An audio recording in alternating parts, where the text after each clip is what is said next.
Të dashur shqiptar, me taksi më kanë sjellë studentët në shtëpi me shpejtësi, sepse është gjetur gjatë leksionit tim nga një student një mbishkrim në gjuhën latine ku përmendet Perandoria Ilire, jo romake. Dhe gjë më e bukur se ky është shekulli i 5 mbas erës sonë. Dhe gjë më e bukur se aty nuk përmendet fare Jezu Krishti. Tempulli i ndërtuar i kushtohet Asklepit, Perëndisë së shëndetit. Po ne e dim që Jezusi shëronte pikërisht të krishterët kur së mureshin. Krishti është Perëndia e shëndetit. Amos vallë është shkrirë kulti i Asklepit me Perëndinë e Krishtit. Dhe për herë të parë kulti i Asklepit është gjetur në Butrint. Madje shënimet e Butrintit janë shënimet më të vjetra të gjetura deri më sot, mbishkrimet më të lashta. Prandaj Butrinti është kaq i çmuar për të gjitha universitetet e botës dhe sidomos për Universitetin e Oxfordit. Pra është e vërtetë që ndoshta figura e Asklepit është figura e Krishtit, sepse shekulli 5 i erës sonë, perandoria ishte kristiane. Si ka mundësi që i këndohet Asklepit në këtë mbishkrim? Dhe përse quhet kjo perandoria ilire? Quhet ilire sepse nuk kishte perandori romake. Në shekullin e 4 të erës sonë, fiset gote sulmojnë Romën dhe e shkatrojnë, e djegin. Nuk ka më Romë, nuk ka perandori romake. Perandoria romake ristrukturohet dhe ilirët bëhen perandoria e re romake. Kjo është për te imagjinatës njerëzore, kjo që ka ndodhur, kjo si shkon të ndërmend askujt. Shikoni mbishkrimin sepse do të qani. Të dashur shqiptar, unë jam patrioti më i madh i kombit shqiptar dhe unë kam sjell argumenta. Të gjithë zbulimet e mia provojnë që jam një patriot, jo me fjalë, por me fakte. Dhe ky mbishkrim që e ka gjetur një nga studentët e mi shpjegon që emri i perandorisë romake quhet Dalmacia ose pjesë e Ilirisë. Kjo ishte vetmja pjesë e perandorisë që i rezistoi gotëve, që nuk u shua gjuha shqipe, të dashur shqiptar, mirë po në mënyrë zyrtare përdoret gjuha romake. Kjo është komplet e natyrshme, por pasardhësia e perandorisë romake është perandoria ilire. Kjo është çmenduri. Tani pse është kjo e rëndësishme? Në të gjitha tekstet shkollore në Serbi dhe në Kroaci, thuhet që mbas shekullit të dytë, emri Iliri nuk përmendet më. Nuk është e vërtetë. Ky është dokument i shekullit të 5 të erës sonë. Gjithashtu nuk është e vërtetë që kristianizmi u pranua menjëherë, vazhduan të ekzistonin zotat pagane. Tani, Perëndia e shërimit, Asklepi ngjan shumë me Perëndinë e shërimit, Krishtin. Prandaj Krishti u pranua nga njerëzit e thjeshtë sepse ishte Perëndia që të sjell nga bota tjetër të ringjall, të shëron. E pra kjo është Perëndia e Asklepit e gjetur për herë të parë në Butrint. Tani gjë më e bukur është se nuk përmendet fare emri Greqi, përmendet emri Kretës, përmendet emri Dalmacis dhe perandoria ilire. Nuk ka emër romak. Përdoret gjuha latine për mbishkrimin. Ky është përkthimi në anglisht dhe më poshtë është përkthimi në shqip.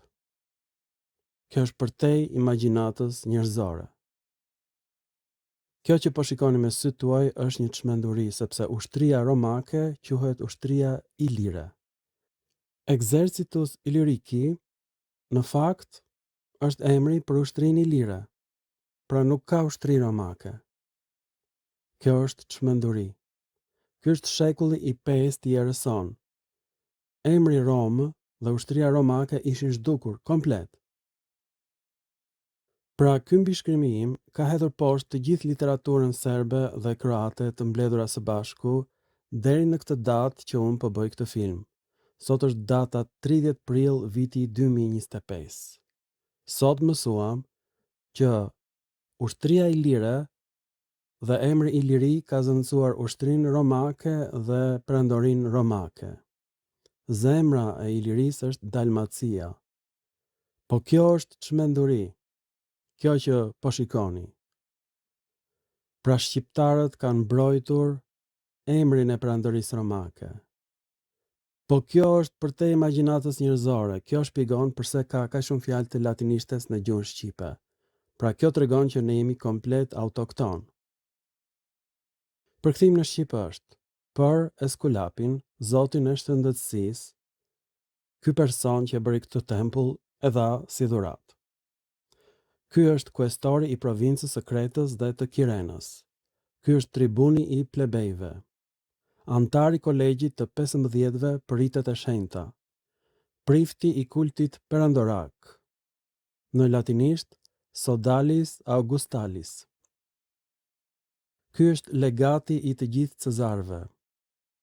Ky është komandanti i Dalmacisë dhe i ushtrisë ilire. Ky është prokonsulli i provincës së Azisë.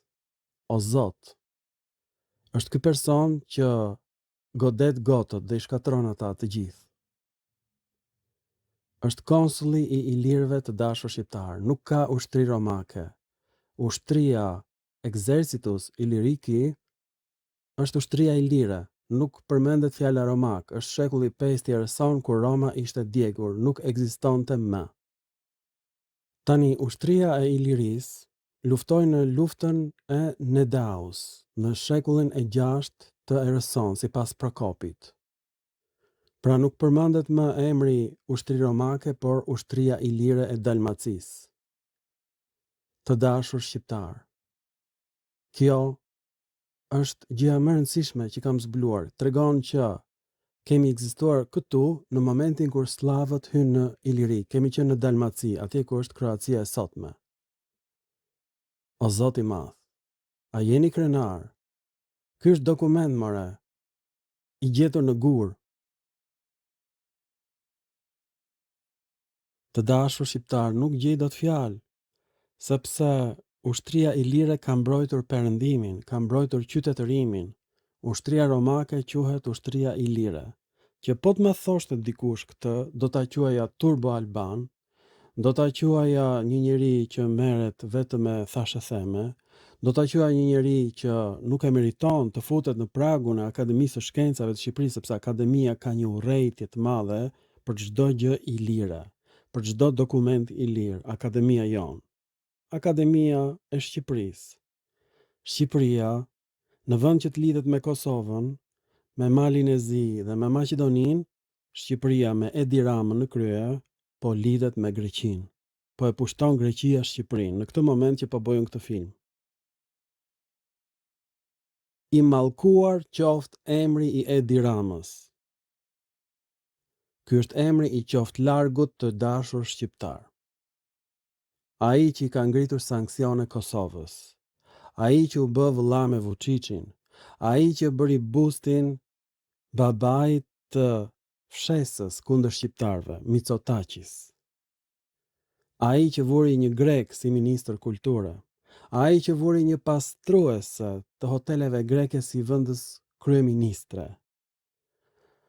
Ai që ka vënë një rrugaç si ministër të ekonomisë dhe të kulturës. Ai që prishi teatrin, Edi Rama. Ai që përdori paratë e inceneratorëve për të ngritur televizione private për t'ua turbulluar mendjen shqiptarëve. Ashtu janë harxuar $150 milion dhe shqiptarët po mbyten në mjalt.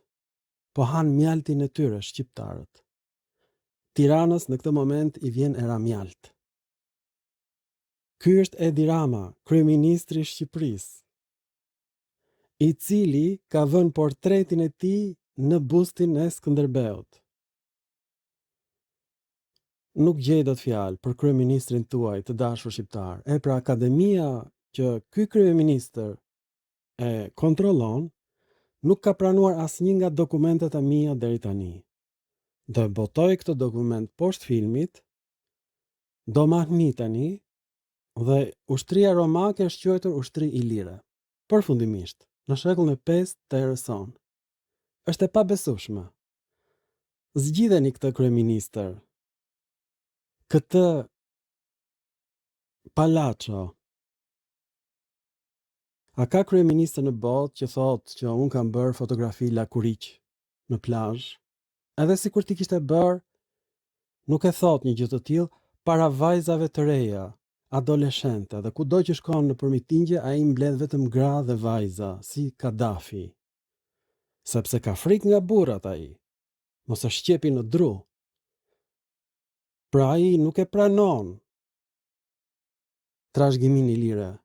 Ai ja ka dhënë butrintin anglezëve të dashur shqiptar, të cilët do ja dorëzojnë grekërve. Ai ka dhënë deputet grek në të gjithë rrethet e jugut. Jo ka dorëzuar grekërve pushtetin. Ju falenderit për vëmendjen dhe ta gëzoni kryeministrin tuaj bashkë me kovat e mjaltit që ai po bën gati për ju. Ju bëfshin mirë të gjitha.